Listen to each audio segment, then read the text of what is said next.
que he de mirar com us ensenyo, així. Ara us ensenyaré unes imatges que hi veieu.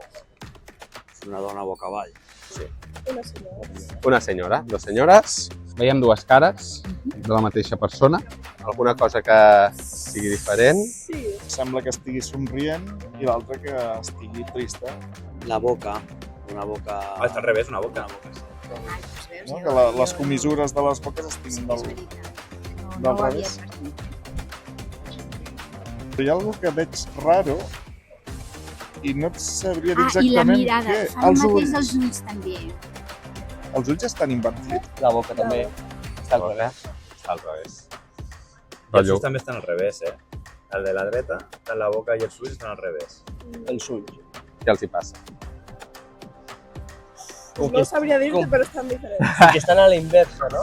Els ulls que estan cap a baix incideix amb l'expressió de la boca cap avall i l'altre és la inversa. No? Dins està al revés, es veu prou homogènia, prou ok la cara, Sí, no? sí, sí. Si ara us la giro, Sí, és un mateix.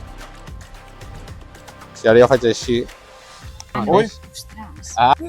Ja no s'ha normal. ja es veia tan heavy el gir de la cara. Que va, que va. No. Ni pedres.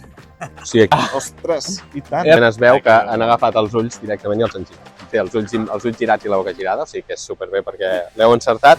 Al nostre cervell hi ha una part que es diu gir fusiforme que té l'única funció d'identificar i percebre les cares. Quan les veiem del dret o tal com les estem acostumats a veure, sí que es fixa molt més en els detalls.